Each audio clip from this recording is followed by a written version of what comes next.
जय सिया राम। कथा प्रारंभ होत है, सुनहु वीर हनुमान, आसन आए विराजिए, तेज पुण्य भगवान सियावर रामचंद्र की जय। पवन सुत हनुमान की जय हो भगवान। जय बजरंगबली की जय। आज शिव शंकर शिव पार्वती की जय, शंकर पार्वती की जय, गौरी शंकर की जय। जय ओम नमः शिवाय, ओम नमः शिवाय, ओम नमः शिवाय। शिव शंकर भोलेनाथ की जय, माँ पार्वती की जय, माँ दुर्गे भवानी की जय, सभी देवी देवताओं की जय, शंकर पार्वती की जय, गणेश भगवान की जय, बजरंगबली की जय और सभी राम भक्तों की जय, सभी राम भक्तों की जय, सभी की धरती आकाश आकाश सबकी जय हो भगवान। अब श्री रामचंद्र जी तृण मान कर श्री रामचंद्र जी की प्रिय पत्नी और जगदम्बा सीता माता भोग विलास, सभी आश्चर्य नहीं है कि सभी भोग विलासों को त्याग करके उनके साथ में रह रही हैं। यहाँ तक हमारी कथा हो गई थी। अब हम आगे चलते हैं। सिय लखन जय विधि सुख लहई, सोई रघुनाथ करई सोई कहई, कहई पुरातन कथा कहानी, सुनहि लखन सिय अति सुख मानी। जिस प्रकार सीता जी और लक्ष्मण जी को सुख मिले, श्री रघुनाथ जी वही करते हैं और वही कहते हैं। भगवान पौराणिक कथा कहानियां कहते हैं और लक्ष्मण जी सीता जी अत्यंत सुख मानकर उनकी कथाओं और कहानियों को बैठ करके सुनते हैं। जब जब श्री रामचंद्र जी अयोध्या की सुध करते हैं, तब तब उनकी आंखों में आंसू भर आते हैं। माता पिता कुटुंबियों भाइयों और भरत के स्नेह और शील स्वभाव को, सेवा भाव को वो बहुत ही याद करते हैं और दया के सागर प्रभु श्री रामचंद्र जी उन सबको याद करके दुखी हो जाते हैं, किंतु कुछ समय का विचार कर धीरज धारण कर लेते हैं। श्री रामचंद्र जी को दुखी देखकर सीता जी और लक्ष्मण जी भी व्याकुल हो उठते हैं। जैसे किसी मनुष्य की परछाई उस मनुष्य का ही अनुसरण करती है, वैसे ही सीता माँ और लक्ष्मण जी भी उनका ही अनुसरण करते हैं। और तब धीर दयालु और भक्तों के हृदय को शीतल करने वाले चंदन रूपी श्री रामचंद्र जी प्यारी पत्नी और भाई लक्ष्मण की गति दशा देखकर कुछ पवित्र धार्मिक कथाएं कहने लगते हैं, सुनाने लगते हैं, जिन्हें सुनकर लक्ष्मण जी और सीता जी सुख प्राप्त करते हैं, प्रसन्न हो जाते हैं, दुख को भूल जाते हैं।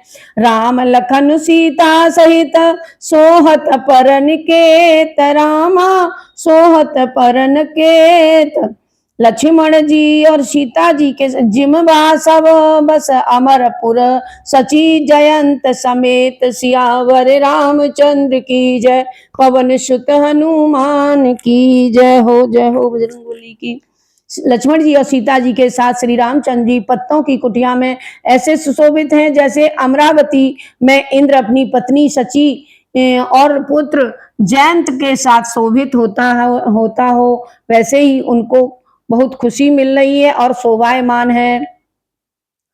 प्रभु श्री रामचंद्र जी सीता जी और लक्ष्मण जी की वैसे ही देखभाल कर रहे हैं, वैसे ही संभाल रखते हैं जैसे पलक जो है नेत्रों की देखभाल करते हैं, गोलकों की रक्षा करते हैं। इधर श्री लक्ष्मण जी और सीता जी और रामचंद्र जी की अथवा लक्ष्मण जी और सीता जी और रामचंद्र जी की उसी तरह सेवा करते हैं जैसे अज्ञानी मनुष्य शरीर की करते हैं।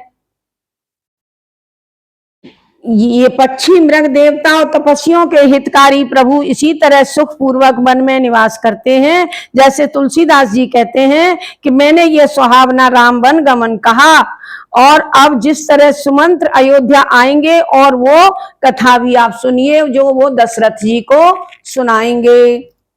तो दशरथ जी प्रभु श्री रामचंद्र जी पहुंचाकर जब निषाद राज लौटा, तब आकर उसने मंत्री सुमंत सहित रथ को देखा कि वो वहीं पर बैठे हुए हैं, सुमंत जी अभी गए ही नहीं है। तब मंत्री को व्याकुल देखकर निषाद राज जी को जैसा दुख हुआ उसका वर्णन करते नहीं बनता है।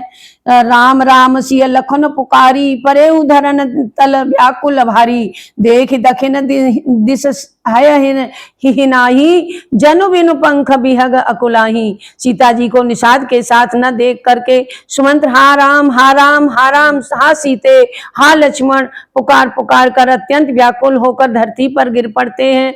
रथ के घोड़े दक्षिण दिशा की ओर जिधर श्री रामचंद्र जी गए थे देखकर हिनहिनाते हैं, मानो बिना पंख के पक्षी व्याकुल हो रहे हों। नहीं त्रनु चरई न पियई जल मोचन लोचन बारी रामा मोहि मोचहि लोचन बारी व्याकुल भय निषाद सब रघुपर बाज निहार सियावर रामचंद्र की जय पवन सुत हनुमान जी की जय। तब धीरज धरकर निषाद राज ने कहा, हे सुमंत जी, अब विषाद त्याग दीजिए। आप पंडित और परमार्थ जानने वाले हैं, विधाता को विमुख जानकर धीरज धरिए और सब प्रकार से अपनी आपको संभालिए। कोमल वाणी से अनेक प्रकार की कथाएं कह कहकर निषाद राज ने जबरदस्ती लाकर सुमंत को रथ में बिठाया, परंतु शोक से शिथिल होने के कारण वे रथ को हाँक नहीं सकते। उनके हृदय में राम विरह की बड़ी ही तीव्र पीड़ा हो रही थी। घोड़े तड़फड़ा रहे थे और रास्ते में ठीक नहीं चल रहे थे, क्योंकि घोड़ों को भी राम जी की याद आ रही थी। मानो जंगली पशु लाकर रथ में जोत दिए गए हों, ऐसा महसूस हो रहा था। वे कभी ठोकर खाकर गिर पड़ते हैं तो कभी घूमकर पीछे की ओर देखने लगते हैं। घोड़ों का भी बुरा हाल हो रहा है। राम वियोग की तीखी दुख से वे घोड़े जो हैं व्याकुल हो रहे हैं। और जो कोई राम लक्ष्मण या सीता